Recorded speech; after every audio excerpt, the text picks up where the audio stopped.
ಕಾವೇರಿ ನೀರು ಅಂತ ಬಂದಂತಹ ಸಂದರ್ಭದಲ್ಲಿ ಪ್ರತಿಯೊಬ್ಬ ಕನ್ನಡಿಗನೂ ಕೂಡ ಈ ಒಂದು ಹೋರಾಟಕ್ಕೆ ಸಾಥನ್ನ ಕೊಡಲೇಬೇಕು ಅನ್ನುವಂತಹ ಸಂದೇಶವನ್ನ ಸತಾಯಿಷಿಯೋರ್ವರು ಬೆಂಬಲ ಕೊಡೋದರ ಮುಖಾಂತರ ರವಾನೆ ಮಾಡ್ತಾ ಇದ್ದಾರೆ. ಆ ಕುರಿತ ಬ್ರೇಕಿಂಗ್ ಅಪ್ಡೇಟ್ಸ್ ನಿಮ್ಮ ಮುಂದೆ.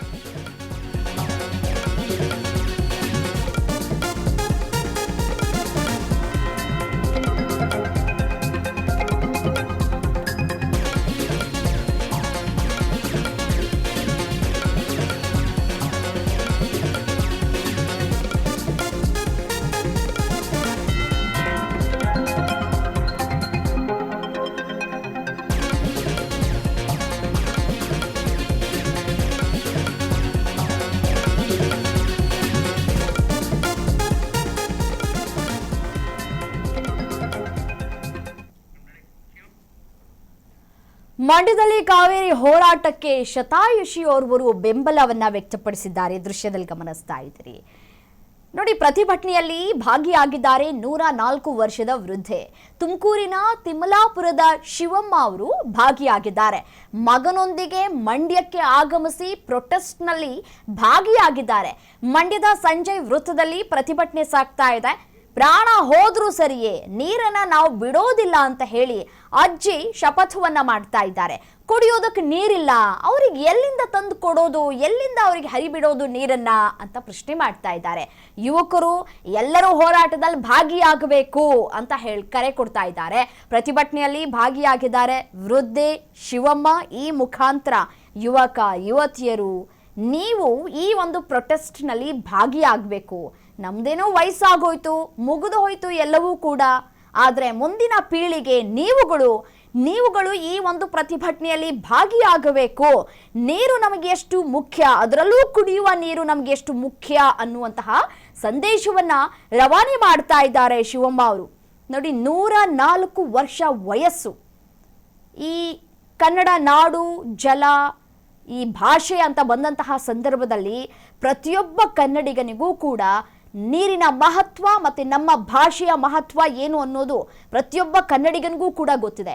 ಸೊ ಅದರಂತೆಯೇ ನೋಡಿ, ಶಿವಮ್ಮ ಅವರು ನಾವು ನೀರನ್ನ ಹರಿಬಿಡೋದಿಲ್ಲ, ನಮಗೆ ಕುಡಿಯೋದಕ್ಕೆ ನೀರಿಲ್ಲ, ನಾವು ಹೇಗೆ ಅವರಿಗೆ ಹರಿಬಿಡೋದು ನೀರನ್ನ ಅಂತ ಪ್ರಶ್ನೆ ಮಾಡ್ತಾ ಇದ್ದಾರೆ.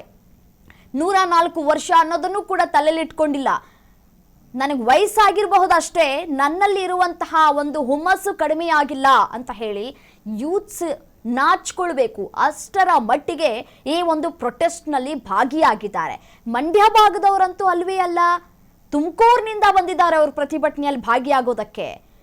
ಸೊ ಪ್ರತಿಯೊಬ್ಬರು ಕೂಡ ಭಾಗಿಯಾಗಿ ಅಂತ ಕೂಡ ಕರೆಯನ್ನ ಕೂಡ ಕೊಡ್ತಾ ಇದ್ದಾರೆ. ಪ್ರತಿಭಟನೆಯಲ್ಲಿ ಭಾಗಿಯಾಗಿದ್ದು ಅಲ್ಲದೆ ನೋಡಿ, ಪ್ರತಿಯೊಬ್ಬರು ಕೂಡ ಈಗ ಆಗ್ರಹಿಸ್ತಾ ಇರೋದು ಯಾವುದೇ ಕಾರಣಕ್ಕೂ ತಮಿಳುನಾಡಿಗೆ ಕಾವೇರಿ ನೀರನ್ನ ಹರಿಬಿಡಬಾರ್ದು, ನಮಗೆ ಕುಡಿಯೋದಕ್ಕೆ ನೀರಿಲ್ಲ, ಸೊ ಅವ್ರಿಗೆ ಹೇಗೆ ಬಿಡ್ತಾ ಇದ್ದೀರಿ ಅಂತ ಹೇಳಿ ಪ್ರಶ್ನೆಯನ್ನ ಮಾಡ್ತಾ ಇದ್ದಾರೆ. ಅದರಲ್ಲಿ ವೃದ್ಧೆ ಶಿವಮ್ಮ ಅವರು ಕೂಡ ಪ್ರಶ್ನೆ ಮಾಡ್ತಾ ಇದ್ದಾರೆ. ಸೊ ಯಾವ ರೀತಿಯಾಗಿ ಸಮಸ್ಯೆ ಆಗ್ತಾ ಇದೆ ನಮಗೆ ನೀವು ಅರ್ಥಕೊಳ್ಬೇಕು ಯುವಕರು ಯುವತಿಯರು ಅಂತ ಹೇಳಿ ಏನ್ ಮಾತನಾಡಿದ್ರು ಈ ಸಂದರ್ಭದಲ್ಲಿ ಶಿವಮ್ಮ ಅವರು, ಒಮ್ಮೆ ಕೇಳ್ತಾ ಹೋಗೋಣ ಬನ್ನಿ. ಮಹಾರಾಜರು ಕಟ್ಟಿಕೊಟ್ಟಿರೋ ಕನ್ನಮ್ಮ ಕಾಚೆ ಮಂಡ್ಯಕ್ಕೆ ಅವರು ತಂಟೆ ಮಾಡ್ತಾ ಇದ್ದಾರೆ, ನಮಗೆ ನೀರು ಬಿಡ್ರಿ ಅಂತೇಳಿ ತಮಿಳ್ನಾಡಿನವರು. ಅವ್ರೊಂದು ಕಟ್ಟಿಸ್ಕೊಳ್ಳಿ, ಅವ್ರೊಂದು ಕಟ್ಟಿಸ್ಕೊಂಡು ಬಿಟ್ಕೊಳ್ಳಿ. ನಮ್ಗೆ ಯಾಕೆ ರೈತರಿಗೆ ಯಾಕೆ ತೊಂದರೆ ಕೊಡ್ತಾರೆ ಕುಡಿಯೋ ನೀರಿಗೆ? ಯಾಕೆ ನಮಗೆ ಇಲ್ವಲ್ಲ?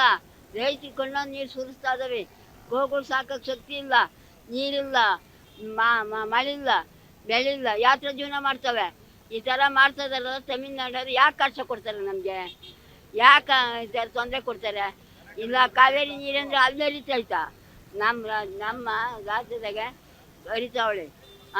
ಅವರು ಕಟ್ಟಿಸ್ಕೊಂಡು ಒಂದು ಕಟ್ಟೆ ಕಟ್ಟಿಸ್ಕೊಂಡು ಬಿಟ್ಕೊಳ್ಳಿ ಬೇಕಾದ್ರೆ. ನಾವು ಮಾತ್ರ ಕೊಡಲ್ಲ ನೀರು. ನಮ್ಮ ಉಸಿರಿರೋವರೆಗೂ ತಿರ್ಗಾಡಂಗಿರೋವರೆಗೂ ನಾವು ಮಾತ್ರ ಇದು ಬಿಡಲ್ಲ ಬಿಡಲ್ಲ ಬಿಡಲ್ಲ ಬಿಡಲ್ಲ. ಈಗ ಮೇಕೆದಾಟು ಅಣೆಕಟ್ಟು ಕಟ್ಟಬಾರ್ದು ಅಂತ ಕೂಡ ತಮಿಳ್ನಾಡು ಯಾಕೆ ಕಟ್ಟಬಾರ್ದು? ಯಾರಪ್ಪಂದು ಅಂತ ಬೇಡ ಅಂತಾರೆ. ಅವರಪ್ಪಂದ ಅವ್ರಿದ್ಕೆ ಹೋಗಿದ್ದೆ, ತಮಿಳ್ನಾಡಿಗೆ ಹೋಗಿದ್ದೆ ಕಟ್ಟಕ್ಕ. ನಮ್ಮ ರಾಜ್ಯದಾಗ ನಾವು ಕಟ್ಕೊಂತೀವಿ, ಅಲ್ಲೇ ಕಟ್ಟಕ್ಕೆ ಹೋಗಿಲ್ವಲ್ಲ. ನಮ್ಮ ರಾಜ್ಯ ಬೇಕಾದಂಗೆ ಕಟ್ಕೊಂತೀವಿ. ಆ ರಾಜ್ಯಕ್ಕೆ ಹೋಗಲ್ಲ ನಾವು. ನಮ್ಮ ರಾಜ್ಯಕ್ಕೆ ಯಾಕೆ ಬರ್ಬೇಕು? ನಮ್ಮ ರಾಜ್ಯಕ್ಕೆ ಯಾಕೆ ತಂಟೆ ಮಾಡಬೇಕು ಏನಪ್ಪ? ನಾವು ಎಲ್ಲವ ನೋಡ್ರಿ, ರೈತರೆಲ್ಲ ಒಗ್ಗಟ್ಟಾಗ್ರಿ, ಕಣ್ಣೀರು ಹಾಕ್ಬೇಡ್ರಿ. ಪರಮಾತ್ಮ ಹೋಗ್ಯವನೆ ನೋಡ್ರಿ. ಮಳೆ ಬೆಳೆ ಸೌಖ್ಯ, ಮಳೆ ಬೆಳೆ ಆಗಂತ ಬೇಡ್ತಾ ಇರ್ತೀನಿ ನೋಡ್ರಪ್ಪ. ಯಾಕೋ ತಮಿಳ್ನಾಡು ನೀರು ಬಿಡಲ್ಲ. ಯಾವ ತೊಂದ್ರೆಯೂ ನಮಗೆ ಕೊಡ್ಕೊಡ್ದು ಅವರು. ಇನ್ನೇನಪ್ಪ ಹೇಳಿದ್ವಿ. ಕಾವೇರಿ ಹೋರಾಟದಲ್ಲಿ ಆ ಯಾವ್ದಾದ್ರು ಹೋರಾಟದಲ್ಲಿ ಭಾಗವಹಿಸಿದ್ರಾ? ಇವತ್ತು ಬಂದಿರೋದು. ಎಲ್ಲೆಲ್ಲಿ ಹೋಗಿದ್ದೀವಿ, ಹೋಗಿದ್ದೀವಿ. ಅವರು ತಮಿಳ್ನಾಡಿನಾಗ ಯಾಕೆ ಕಟ್ಕೋಬಾರ್ದು ಕಟ್ಟೆಯ? ನಮಗೆ ಯಾಕೆ ತೊಂದರೆ ಕೊಡ್ತಾರೆ? ನೀರು ಕೊಡ್ರಿ ಅಂತವ ಕಟ್ಕೊಂಡ್ ಬಿಟ್ಕೊಳ್ಳಿ ತಗೊಳ್ರಿ. ನಮ್ಮ ಗೋಗಳಿಗೆ ನೀರಿಲ್ಲ, ರೈತರಿಗೆ ನೀರಿಲ್ಲ, ಅವ್ರಿಗೆ ನೀರು ಕೊಟ್ಟು ನಾವು ತಗೊಂಡೋಗೋಣ.